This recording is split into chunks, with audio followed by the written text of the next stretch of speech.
Otherwise ऐसे भी थोड़े ना बोड़िया बिस्तर लेके वहां पे जमने गए थे किसी ना किसी को, इट्स अ गेम शो लेकिन वहां पे कुछ ऐसी भी महिलाएं हैं जो फेमिनिज्म के लिए खड़ी तो होती हैं, बट डगरा पर का बैगन टाइप्स, कभी इधर कभी इधर, अक्सर अपने शरीर के अंगों का नाम लेकर गाली देती हैं और वो गाली दूसरों को देती हैं और उसमें भी फक्र महसूस करती हैं। तो मेरी आदत है बात बात में हे ईश्वर सद्बुद्धि दीजिए, हे ईश्वर सद्बुद्धि दीजिए, ये कहने की मेरी आदत है। जब हम आप पे मरते हैं तब आप कहीं और मरते हैं कहते हो बुलाती है जाने का नहीं, हाँ हाँ जाने का नहीं, तो सुन हम बुलाई भी नहीं किए, इधर आने का नहीं। अक्सर गुड टू सी यू जब भी आप मिलती हैं, लाइक एक एनर्जी के साथ में आप होती हैं, चाहे आपने बिग बॉस के हाउस में देखा और आपको भी यहाँ भी देखते हैं, एंड नाउ आपके जो गाने हैं उसके तो सारी दुनिया दीवानी है ही। तो आप बताइए कि कैसी रही जर्नी ये बिग बॉस? सबसे पहले तो तमाम दर्शकों को मेरा प्रणाम, और बिग बॉस की जर्नी बेहद बहुत बहुत बहुत ज़्यादा खूबसूरत रही है। बहुत सारे अनुभव को लेकर निकली हूँ और बहुत सारी सीख कर निकली हूँ और बहुत ही आई एम सो थैंकफुल कि मुझे इतने बड़े प्लेटफॉर्म पर जाने का मौका मिला।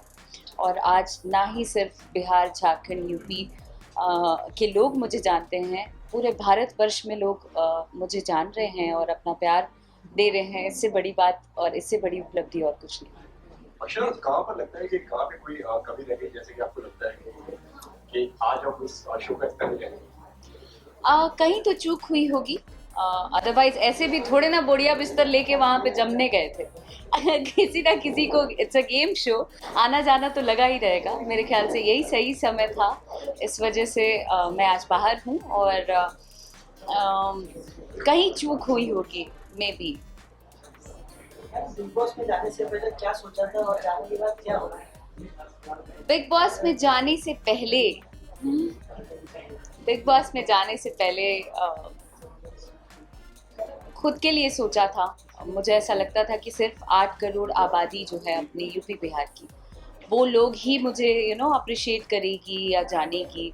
ये एक तरीके से बाहर लेकर गई थी मैं कि कोई हो ना हो, बट ये लोग मुझे हमेशा से आशीर्वाद देते आए हैं और हमेशा मेरे साथ रहेंगे। बट ये चीज़ें बदली घर के अंदर जाने के बाद। पूरे पूरे देश के लोग देख रहे थे, पूरी आवाम देख रही थी, और ना ही सिर्फ ये एक जगह के लोग, पूरे भारत के लोगों ने मुझे बहुत पसंद किया है और बहुत प्यार दिया है। इसके लिए आभार व्यक्त करती हूँ। सारी दुनिया आपकी दीवानी तो है, लेकिन बिग बॉस के में जाने के बाद जो पॉपुलैरिटी आपकी और बढ़ी है, वो कैसे देखती हैं आप?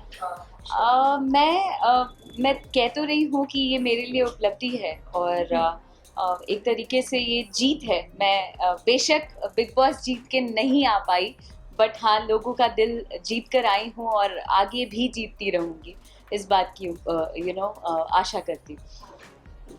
सो आने वाले दिनों में और हमें आपसे किस तरह के प्रोजेक्ट हम देखेंगे, क्योंकि आप जो भी करती हैं वो एक हमारे मार्केट में एक सवाल हो जाता है, तो आपकी तरफ से हम क्या कुछ देखेंगे? मेरी तरफ से अभी बहुत जल्द बी प्राक जी के साथ गाना आने वाला है, उसके अलावा गाबा के साथ, एंड मेरे खुद के गाने बहुत सारे आ रहे हैं मेरे ऑफिशियल यूट्यूब चैनल पर। और बहुत सारी फिल्में हैं। निरहुआ जी के साथ एक फिल्म है जो बहुत जल्द रिलीज होने वाली है फिल्म का नाम है जान लेबू का। जी। तो ये जो जान लेबू है उसके बारे में अगर आप बता सकें कि ये मतलब शूटिंग क्या है एंड कब से स्टार्ट होगी? ये शूट हमने कंप्लीट कर लिया है और मेरे आने की देर थी। हमने डबिंग भी कंप्लीट कर लिया है और अब बहुत जल्द रिलीज होने वाली है। इसका ट्रेलर आ चुका है यूट्यूब चैनल पर और बहुत जल्द ये आप लोगों के बीच होगा। बिग बॉस के घर में फैमिली को लेकर बहुत कंट्रोवर्सी चल रही है। हाँ,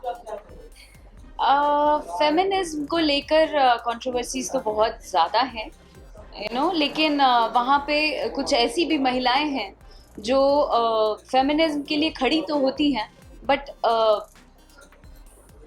डगरा पर का बैगन टाइप्स, कभी इधर कभी इधर, तो स्ट्रांगली नहीं खड़ी हो पाती हैं। बट दूसरों को दोषारोपण देने में वो लोग सबसे आगे हैं।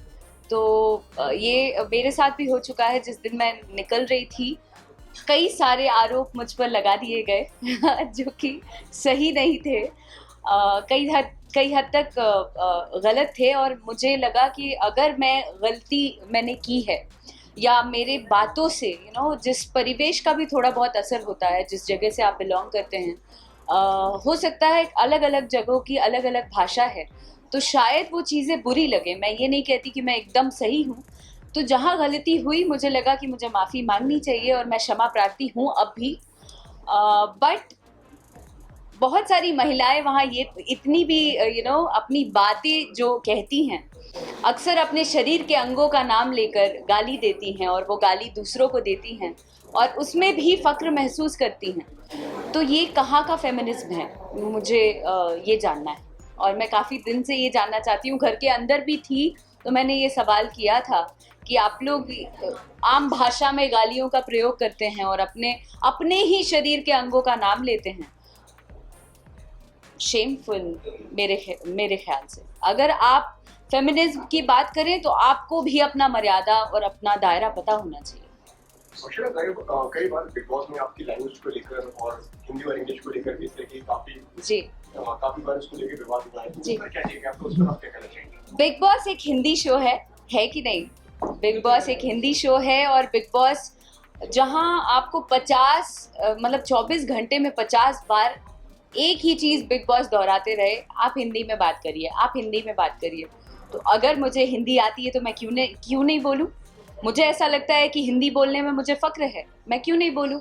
आपको अगर इंग्लिश बोलने से आपकी हाई सोसाइटी और हाई प्रोफाइल आप व्यक्त कर सकते हैं अपने आप को, तो मैं हिंदी बोलकर अपने आप को उतना ही ज़्यादा प्राउड फील कर सकती हूँ, और मैं हिंदी में ही अपने जज्बातों को रख सकती हूँ।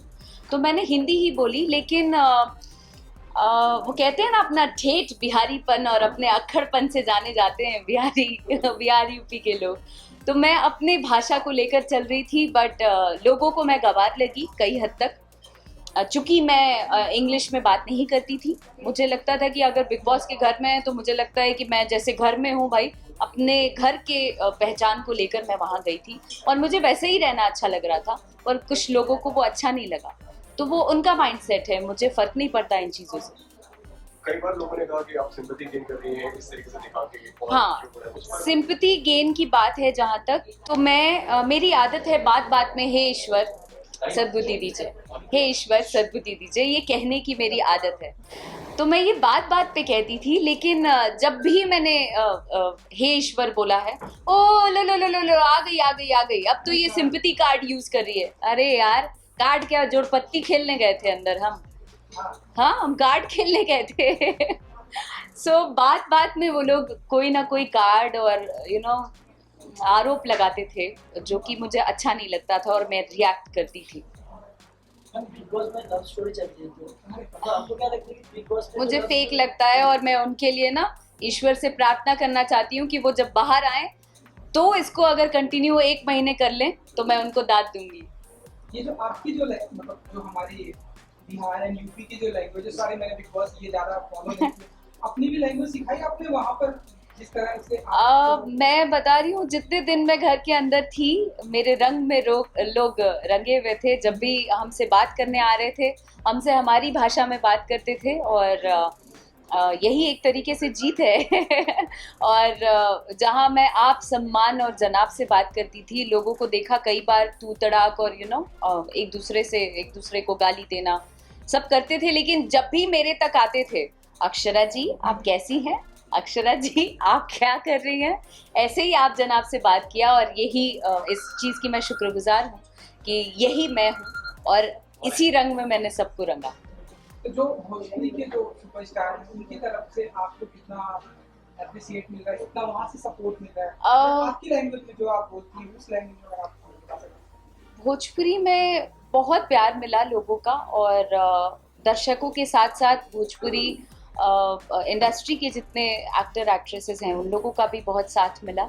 और मतलब ई अलग बात बा कि घर के बाहर बानी तक केहू साथ नहीं खेते, लेकिन घर के अंदर गइल बानी तो जहाँ यूपी बिहार के बात आ गई तब तो साथ देवे के पड़ी, हंस के चाहे रो के देवे के पड़ी। तो लोगों ने दिया और ये मेरे ख्याल से बहुत ज़्यादा मतलब खुशी है मुझे इस बात की। बिल्कुल बिल्कुल, हम सब प्रेस वाले हमेशा तुम्हारे साथ में रहा।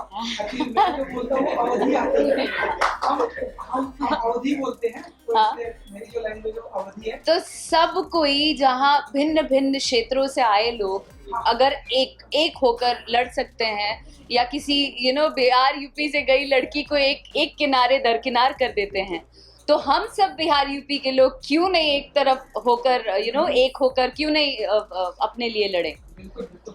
सो आपके अंदाज में जो आपका फेवरेट गाना होता है, मतलब मैं एक्चुअली बहुत दीवाना वासी गानों का, तो अगर आप फ्यू लाइंस सुना सकें, अगर आप जाते जाते कौन सा? जो आपका अभी एक गाना हिट हुआ है, इधर आने का नहीं, वो गाना गाते हैं। ये हमेशा गाते हैं। Thank you. पहले आप हम पे मरते हैं, फिर हम आप पे मरते हैं, जब हम आप पे मरते हैं तब आप कहीं और मरते हैं।